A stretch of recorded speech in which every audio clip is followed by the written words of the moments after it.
દર વર્ષે શ્રાવણ વદ આઠમના દિવસે આપણે ભગવાન શ્રી કૃષ્ણનો જન્મદિવસ એટલે કે જન્માષ્ટમી હર ઉત્સાહથી ઉજવીએ છીએ. ગોકુળમાં કરે જે નિવાસ, ગોપીઓ સંગ રચાવે જે રાસ. યશોદા દેવકી જેમની મૈયા, એવા છે શ્રી કૃષ્ણ કનૈયા. શ્રી કૃષ્ણના જન્મોત્સવના પાવન પર્વ જન્માષ્ટમીની આપ સર્વને હાર્દિક શુભકામનાઓ.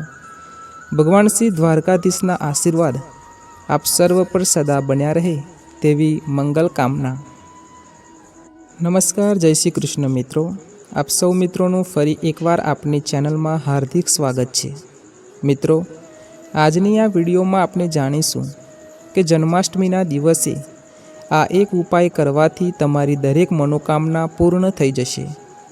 શ્રી કૃષ્ણના પ્રાગટ્ય દિવસ નિમિત્તે દરેક ભાવિ ભક્તોને પ્રાર્થના છે કે આ વિડીયોને આખો જોજો, કેમ કે આપણે પ્રભુના જન્મ સાથે જોડાયેલી આ કથાનું અપમાન કરવું નથી.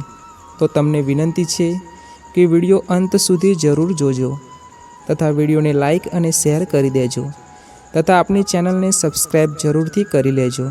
તો ચાલો મિત્રો, આજની વિડીયો શરૂ કરીએ. 26મી ઓગસ્ટ 2024ના દિવસે શ્રાવણ મહિનાનો ચોથો સોમવાર અને જન્માષ્ટમીનો તહેવાર છે. આ સોમવાર શ્રાવણ મહિનામાં આવતો સૌથી મહત્ત્વનો સોમવાર છે, કારણ કે આ દિવસે જન્માષ્ટમીનો તહેવાર પણ છે, જેનું ખૂબ જ મોટું અને વિશેષ મહત્ત્વ છે. આ જન્માષ્ટમીના દિવસે તમે એક ચપટી હળદરનો ઉપાય કરી શકો છો. તમારે આ ઉપાય અવશ્ય કરવો જોઈએ. જો તમે આ ઉપાય શ્રાવણ મહિનાના ચોથા સોમવારે અને જન્માષ્ટમીના દિવસે કરશો તો આ ઉપાય કરવાથી તમને એવું ફળ મળશે જેની તમે કલ્પના પણ નહીં કરી હોય.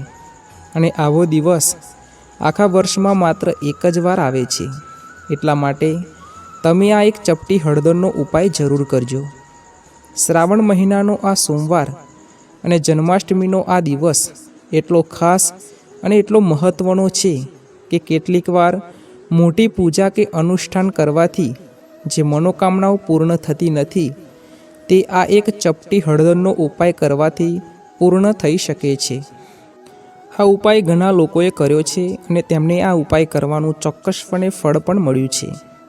જો તમે પણ આ ઉપાય કરવા માગતા હોવ તો પહેલાં આ ઉપાયને સારી રીતે સમજી લો, તેને સાંભળો અને પછી કરો. અને આ ઉપાય કરવાથી તમને ચોક્કસ ફળ મળશે, પછી ગમે તેટલા દુઃખ અને સમસ્યાઓ હોય.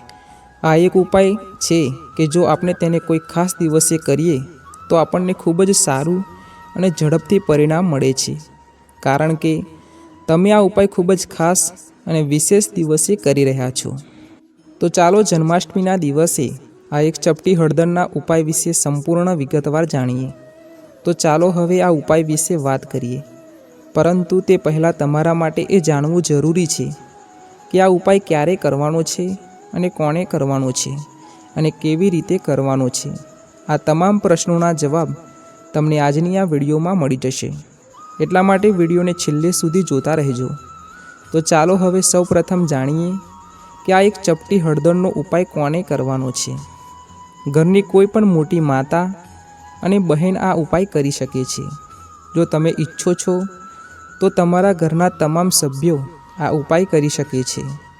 જો કોઈ વ્યક્તિને પોતાની કોઈ ઈચ્છા હોય, પોતાનું કોઈ દુઃખ અને મુશ્કેલી હોય તો તે ફક્ત પોતાના માટે જ કરવા માંગે છે.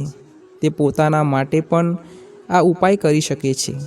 બાકી જો પરિવારમાંથી કોઈ એવું હોય કે જે પોતાના આખા પરિવારની સુખ શાંતિ માટે આ ઉપાય કરવા માગતો હોય તો તેને પણ આ ઉપાય કરી શકે છે. તેમાં પણ કોઈ વાંધો નથી.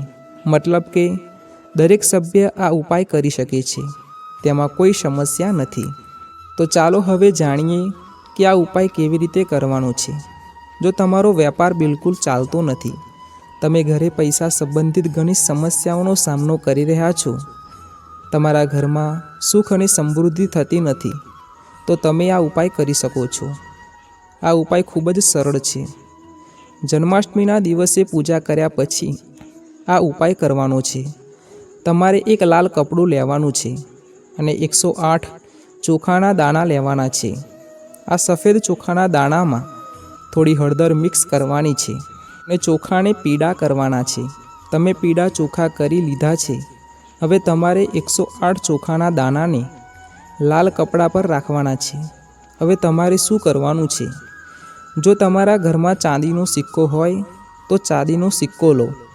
જો 1 રૂપિયાનો સિક્કો હોય તો 1 રૂપિયાનો સિક્કો લો.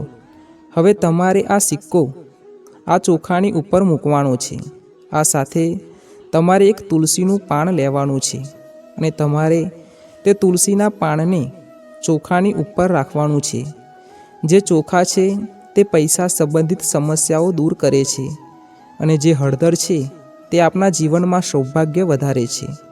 અને તુલસીના પાન જે ભગવાનને ખૂબ જ પ્રિય છે તેને આ રીતે રાખો અને તે પછી તમે આ ઓમ નમઃ ભગવતે વાસુદેવાય મંત્રનો 11 વખત અથવા 108 વખત જાપ કરી શકો છો. આ ઉપાય કરવાની સાથે તમારે એક ગોળ વાટવાળો દીવો પ્રગટાવવાનો છે. હવે તમારે શું કરવાનું છે? હવે તેની એક પોટલી બનાવવાની છે અને ઘરમાં તમે જ્યાં પૈસા રાખો છો ત્યાં રાખવાની છે અને ભગવાન શ્રી કૃષ્ણનું સ્મરણ કરવાનું છે.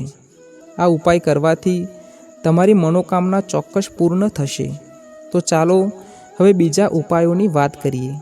શ્રીફળ અને બદામનો ઉપાય.